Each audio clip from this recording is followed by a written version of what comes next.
est bien là sur People 24 pour le tribunal de la télé. Vous le savez, votre nouveau rendez-vous du lundi au vendredi à 21h sur People 24.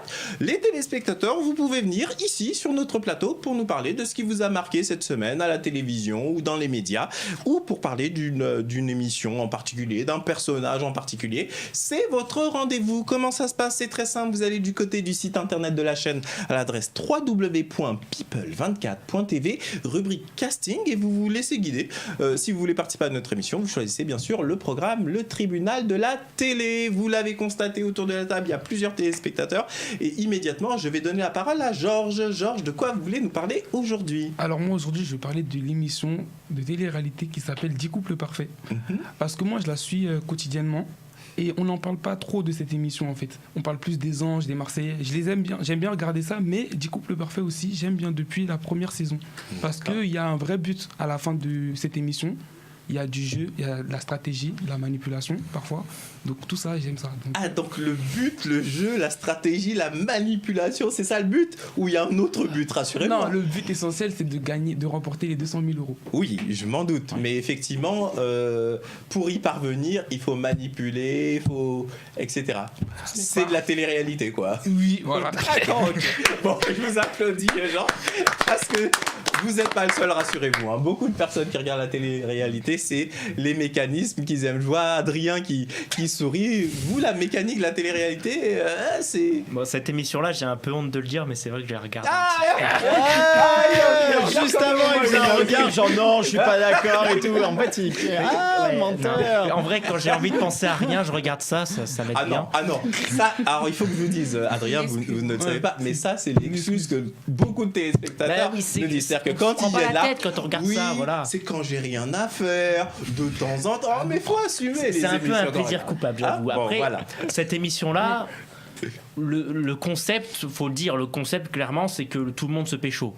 C'est le concept même. Le jeu, c'est un prétexte. Tout ce qu'ils veulent, c'est parce que j'ai vu un épisode où il y avait deux personnes qui étaient en couple, mais ils partaient en date avec d'autres personnes tout en étant d'accord. Enfin, oh là là, c'est très très bizarre. L'échangisme, oui, ça c'est quoi? C'est très bizarre. Ce que vous me décrivez là. Non mais c'est vraiment ça, c'est très bizarre.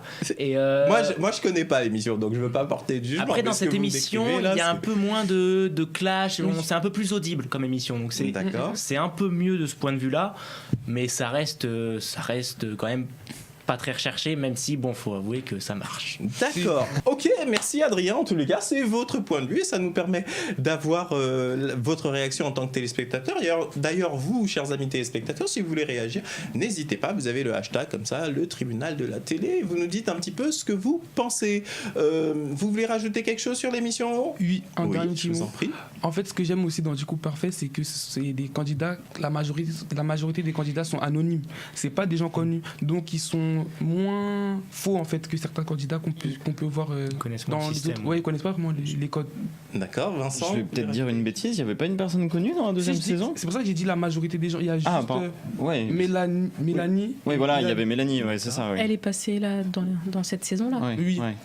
Mais sinon, le casting des candidats sont anonymes. Et c'est ça qui est bien, parce qu'ils sont un peu vrais. C'est-à-dire que pour vous, vous pensez que les personnages qu'on revoit de manière récurrente dans toutes ces émissions, au bout d'un certain temps, ils sont plus vrais, ça devient des comédiens finalement. Ouais, ils surjouent en fait. Ils savent la petite phrase qu'il faut sortir pour se faire repérer, pour faire un petit peu le buzz. Ils connaissent un petit peu les rouages à force. D'accord. On sent que c'est moins naturel. Ouais. Ok, en tout cas, c'est vos points de vue. Merci beaucoup.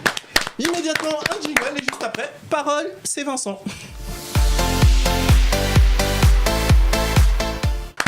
On est de retour dans le tribunal de la télé, vous l'avez vu. On est toujours là, tranquillement, de bonne humeur. Comment ça va, Mélina? Très bien, Kevin. Bien, je l'ai bien prononcé cette fois-ci. Nickel. Non, il faut que je vous dise la vérité, chers amis téléspectateurs. Je viens de la faire 3 fois à la prise parce qu'en fait, j'arrivais pas à prononcer son prénom. Désolé. À côté de Mélina, il y a Sandy qui est là avec nous. Notre amie qui vient de Bordeaux. Comment ça va, Sandy? Au top, ça va. Il fait un peu chaud là. Très très chaud. Oui. N'est-ce pas? Bon, on va garder. C'est la clim qui est un peu tombée en panne là, pour ne rien vous cacher. On va garder quand même notre bonne humeur et on va finir l'émission bien qu'il fasse très chaud. Adrien qui est là avec nous également. Comment ça va, Adrien? Ça va très bien. Très bien, toujours de bonne humeur. Mais toujours. Adrien, notre ami jeune comédien, pour qui on espère aura une belle carrière. En tout cas, on est ravis qu'il soit avec nous sur le plateau. Face à Adrien, il y a Georges, que vous connaissez maintenant. Et oui, toute la semaine, ce sont eux qui sont venus, nos amis téléspectateurs avec lesquels on a débattu. Il y a la charmante Victoria qui est là également. Voilà. Et juste avant le jingle, je vous disais, il y a notre ami Vincent. Vincent, de quoi vous allez nous parler immédiatement ? Eh bien, écoutez, Kevin, je vais vous parler d'un reportage qui a été fait sur France Info mi-octobre, qui parlait du mal logement des handicapés, notamment sur Paris et même en France. Il faut savoir qu'il y a une loi quand même qui a été votée le 16 octobre, qui est à l'Assemblée nationale, qui est la loi Elan, qui permet maintenant à chaque nouvelle construction de mettre en place des appartements accessibles pour les handicapés. Donc ça, c'est plutôt bien. Mais ils ont quand même voulu voir si, dans la réalité des choses, en fait, les agences immobilières, du coup, vous proposez un bien spécial rien que pour vous en tant qu'handicapé. Donc, ils ont fait une caméra cachée avec un handicapé qui s'appelle Franck Maillet. Et je vous propose de regarder ce reportage de Clément Parot. Il a ce genre de visibilité, il n'y en a aucun qui permet. Aucun.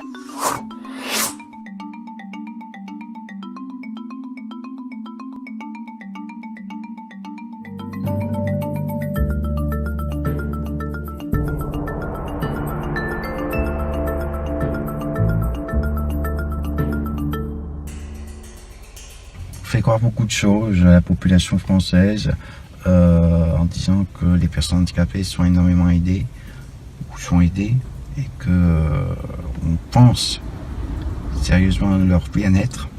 C'est pas vrai du tout.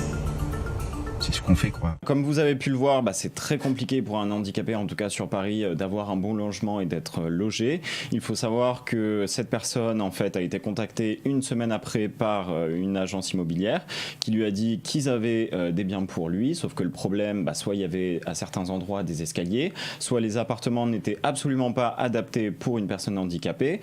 Alors la réponse, assez souvent des agences immobilières ont été, écoutez monsieur, essayez d'acheter un bien, ou alors carrément partez vers la région parisienne. On lui demande de clairement, on lui a dit que sur France, Paris c'était compliqué. Voilà, on lui a dit ça assez souvent en caméra cachée toujours.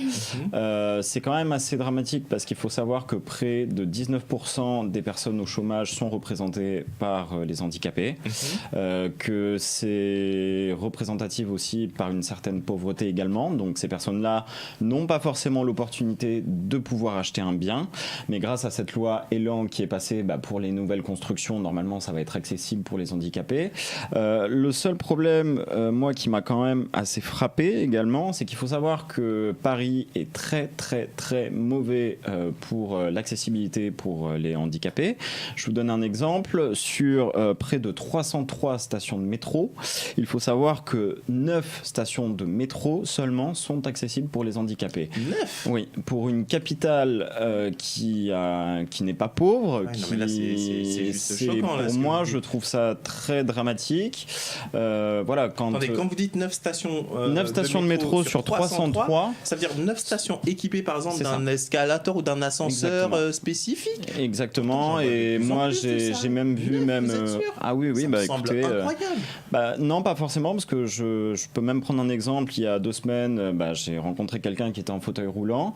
C'était au niveau de la station La Défense. Cette personne voulait prendre l'ascenseur. La Défense est quand même une des grandes stations quand même où il y a beaucoup de passages.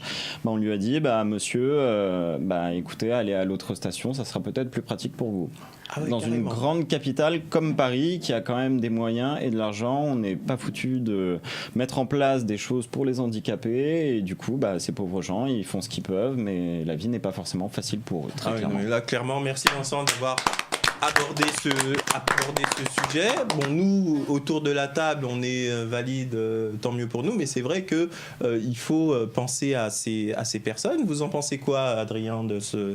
Moi, je trouve ça un petit peu inquiétant, parce qu'il faut, en plus dans la capitale, parce qu'il ne faut pas oublier qu'en 2024, il y a une échéance qui arrive, c'est les Jeux Olympiques et Paralympiques. Tout à fait. Donc, qui dit Jeux Paralympiques, dit non seulement des athlètes non valides qui devront circuler, mais aussi potentiellement du public également non valide qui va venir, et à ce moment-là, il y aura sûrement vraiment beaucoup de soucis pour circuler dans la capitale. Mais moi j'avoue que le chiffre que vous venez de donner, 9 stations de métro, moi aussi j'étais... J'avoue que j'ai du mal à y croire. Alors je sais que vous vérifiez toutes vos sources, etc. Mais là je suis un peu choqué. On ne se rend pas compte quand on déambule des fois dans la capitale. C'est vrai que pour nous ça paraît basique, mais c'est... Non, et puis même l'accessibilité pour les trottoirs ou ce genre de choses, non, c'est pas forcément facile pour ces personnes-là, très clairement. D'accord. Mélina, vous voulez rajouter quelque chose sur ce sujet ? C'est vrai que moi aussi je remarque à chaque fois que je prends le métro, parce que j'observe un peu et je vois que souvent il n'y a pas d'escalator, prendre les escaliers. Moi j'ai ma cousine qui a un bébé, donc du coup avec la poussette et tout, et je me dis, franchement c'est vraiment quelque chose qui devrait interpeller les politiques pour qu'ils mettent en place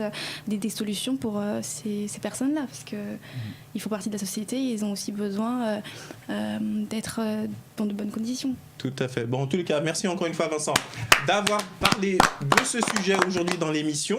Immédiatement, un jingle, et on va passer à un autre sujet.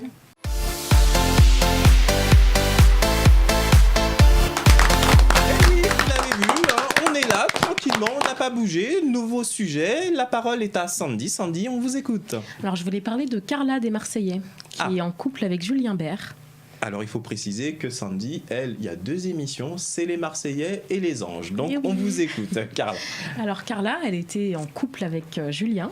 Je vous ai appelé Carla, je viens de m'en rendre compte. Ouais, on vous écoute, Sandy. Oui, machinalement. Non, mais ça ressemble. À mon avis, oui, c'est ce que j'allais dire, Adrien. C'est exactement ça. Voilà. On y va, c'est les boucles d'oreilles. Et elle s'est retrouvée 2 nuits d'affilée dans la laverie avec son ex, Kevin. Donc on se demande bien qu'est-ce qu'elle faisait. Alors lui, il a laissé sous-entendre qu'il s'est passé quelque chose, mais elle affirme que non. Elle a rien fait, ils ont juste discuté de leur relation passée, tout ça. Bon, voilà, maintenant, ça part un peu en clash. Bon, en d'autres termes, il y a soupçon de... Elle a recédé par rapport à son ex, etc., etc. Si je vous ai bien suivi. Hein. C'est ça. Je vois en face, les amateurs de télé-réalité se sont réveillés. Victoria, est-ce que vous avez vu cette séquence ? Bien sûr. Ah bah forcément. Quelle question. Allô, quoi. Allô, quoi, ouais. Bien sûr, j'ai vu ça, j'étais un peu choquée, mais bizarrement, moi, je crois plus en ce que Carla a dit. Quand elle dit qu'elle n'a rien fait avec lui, parce qu'elle l'affirme vraiment, elle le dit haut et fort. Pourtant, Kevin, quand on lui demande est-ce que vous avez fait quelque chose, il répond je peux pas parler, demander à Carla. Bref, pour faire du clash, quoi. Mais bon. Est-ce que vous avez l'impression que c'est plutôt le Kevin qui se vante un petit peu, ou oui, vous pensez que c'est vraiment passé quelque chose ? Je pense qu'il a juste fait exprès parce qu'il savait très bien que ça allait causer des soucis, et comme par hasard, il y avait 2 personnes qui traînaient à 2h du matin dans le couloir, qui les a vus, voilà quoi. D'accord. Georges veut réagir. Georges, on vous donne la parole. Qu'est-ce que vous pensez de cette situation ?